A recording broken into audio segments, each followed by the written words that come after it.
In October 2008, a single egg in Zimbabwe cost 50 billion Zimbabwean dollars. Sarah Masipa, a schoolteacher in Harare, watched her entire month's salary become worthless in less than a week. She couldn't buy bread for her children. Not because stores were empty, but because by the time she got to the front of the line, prices had doubled again. This isn't ancient history. This happened in our lifetime. And right now, 3 of the same warning patterns that destroyed Zimbabwe's currency are appearing in major economies around the world. Most people have no idea these signals even exist. If you want to understand what these patterns mean for your money and how to recognize them before it's too late, you're in the right place. Let's dive in. Here's what most economics textbooks won't tell you. Currencies don't fail randomly. They follow predictable patterns. And once you know what to look for, you'll see these patterns playing out in real time across the globe. We're going to walk through 5 major currency collapses from the last century, extract the common threads, and then examine where those same threads are appearing today. By the end, you'll have a framework for understanding currency stability that most financial advisors never learn. But first, we need to understand what currency failure actually means. It's not just inflation. It's not just a weak exchange rate. True currency collapse is when money loses its fundamental function, when people stop trusting it as a store of value, a medium of exchange, or a unit of account. It's when your salary becomes a race against time. Quick note, this video is for educational purposes only and does not constitute financial advice. Always do your own research and consult with qualified professionals before making any financial decisions. Let's start with the granddaddy of all currency failures, Weimar Germany, 1923. On November 15, 1923, one US dollar was worth 4.2 trillion German marks. Just 9 months earlier, it was worth 18,000 marks. Think about that acceleration. The German mark didn't slowly decline, it imploded. Workers were paid twice a day because waiting until evening meant their morning wages were worthless. People used marks to wallpaper their homes because it was cheaper than buying actual wallpaper. But here's what's fascinating. The collapse wasn't sudden. The warning signs appeared years earlier. Germany had financed World War I almost entirely through debt rather than taxation. When they lost the war, they faced massive reparation payments, 132 billion gold marks, roughly $33 billion at the time, equivalent to about $500 billion today. The government's solution?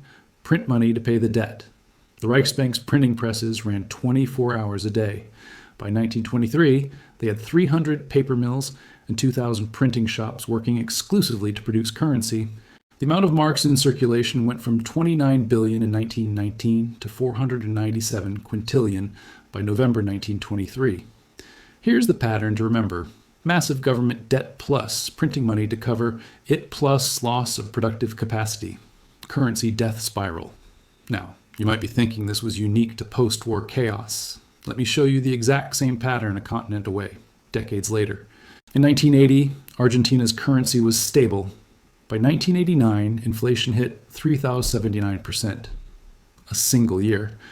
Maria Gonzalez, a nurse in Buenos Aires, told researchers she would spend her entire paycheck within hours of receiving it, buying anything of real value, canned food, soap, light bulbs, because holding pesos meant watching your wealth evaporate. What happened? Argentina's military government in the 1970s borrowed heavily to finance infrastructure and military spending. And when they couldn't repay the debt, they printed money. The same pattern. But here's where it gets really interesting. Argentina had natural resources, educated population, and strong agricultural exports. None of that mattered once the trust spiral started. The government's debt-to-GDP ratio exploded from 20% in 1975 to over 60% by 1983. The central bank's balance sheet expanded by 400% in just 5 years. Foreign investors fled, capital controls were imposed, black markets for dollars emerged, and then came the hyperinflation. This reveals the second pattern. Once a currency loses credibility, even a wealthy country cannot stop the collapse through force or decree. Let's jump to a more recent case that perfectly demonstrates how modern economies can still fall into this ancient trap. Venezuela, in 2010, had the world's largest oil reserves. The government's revenue from oil exports exceeded $90 billion annually. The country should have been wealthy. Instead, by 2018, inflation reached 1,300,000%. Let me say that again, 1,300,000% inflation in a single year. Carlos Hernandez, an engineer in Caracas, described carrying backpacks full of cash just to buy groceries. The bolivar became so worthless that people weighed it rather than counted it. Street vendors stopped accepting it altogether, demanding payment in food, services, or foreign currency. The pattern? Venezuela's government had spent years using oil revenue to fund social programs and subsidies, while price controls destroyed domestic production. When oil prices collapsed in 2014, government revenue dropped 60%. Rather than cut spending, they printed bolivars to maintain programs. The central bank's money supply increased by 14,000% between 2013 and 2017. Here's the critical insight. Resource wealth cannot protect a currency from monetary mismanagement. But wait, there's something even more important hiding in these stories. Notice the timeline. In each case, years of bad policy existed before the visible crisis. Weimar Germany printed for 4 years before the 1923 collapse. Argentina's problems began in the 1970s, but the crisis hit in the late 1980s. Venezuela's trajectory was clear by 2010, but hyperinflation didn't arrive until 2016. This is the pattern most people miss. Currency collapse is a slow-motion train wreck followed by a sudden, violent crash. If you're finding this valuable, hit that subscribe button. We uncover these hidden patterns every week. Now let's examine the mechanics of how this actually unfolds, because understanding the sequence is crucial. Stage 1 is always the same: excessive government spending financed by debt. This can happen for many reasons: war, social programs, corruption, economic mismanagement. The specific cause matters less than the result. The government spends more than it collects in revenue.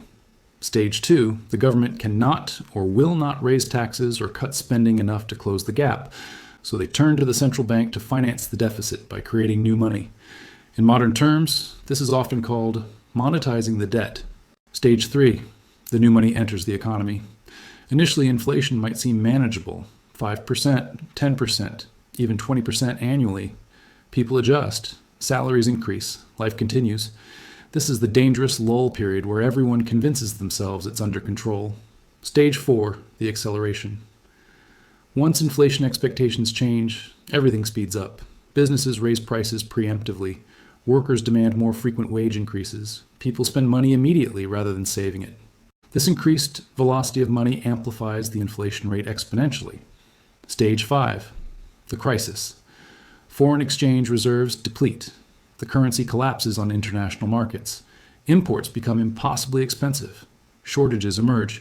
The government imposes capital controls, which only accelerates capital flight. The currency enters free fall. Let me give you concrete numbers from Zimbabwe to show this progression. In 2000, Zimbabwe's inflation was 56%, bad but manageable. By 2005, it hit 586%. Concerning, but the economy functioned. In 2006, 1,000 to 81%. In 2007, 66,000 to 12%. Then 2008 arrived. Official estimates put the peak inflation rate at 89.7 sextillion%. The Zimbabwean dollar was officially abandoned in 2009, from 56% to sextillions in less than a decade. That's the pattern. Here's what makes this terrifying. Each stage feels survivable while you're in it. Sarah Msipa, that teacher I mentioned earlier, told researchers she didn't truly panic until stage 4. Stage 1 and 2 felt like normal economic challenges. Stage 3 felt like a rough patch. By stage 4, it was too late to protect her savings. The human cost of these collapses is staggering. In Zimbabwe, life expectancy dropped from 60 years in 1990 to 43 years by 2003. In Venezuela, 3 million people fled the country between 2015 and 2019. In Weimar Germany, the social upheaval created the conditions for extremist political movements to seize power. Currency collapse doesn't just destroy wealth, it destroys social fabric, political stability, and human dignity. Now, here's where we need to connect this to today. I'm not saying any major currency is about to collapse tomorrow, but I am saying the patterns are visible if you know what to look for. According to the International Monetary Fund's 2024 data, global government debt reached $91 trillion, representing 93% of global GDP, the highest peacetime level in history. The United States federal debt is $36 trillion and climbing. Japan's debt-to-GDP ratio exceeds 260%. Even economically strong nations like the UK, France, and Canada are carrying debt levels that would have been unthinkable 3 decades ago. Pattern 1 is present: excessive debt. Central banks worldwide expanded their balance sheets dramatically since 2008, and again during the COVID-19 pandemic. The Federal Reserve's balance sheet went from $870 billion in 2007 to over $8.9 trillion by 2022. The European Central Bank, Bank of Japan, and Bank of England followed similar paths. This is, definitionally, money creation to finance government spending. Pattern 2 is present: monetary financing of deficits. Now, here's the crucial difference. These are reserve currencies with deep, liquid markets and strong institutions. The dollar's role as the global reserve currency provides enormous structural support. Trust in U.S. institutions, property rights, and the rule of law creates demand for dollars independent of monetary policy. The same applies to varying degrees for the euro, yen, and pound. This is why I'm not predicting imminent collapse. These structural supports matter enormously, but history shows that structural advantages can erode. The British pound was the world's reserve currency for centuries, until it wasn't. These transitions happen slower than individual currency crises, but they do happen. Here's what to watch for. The early warning signals aren't hyperinflation. They're subtle shifts in behavior and structure.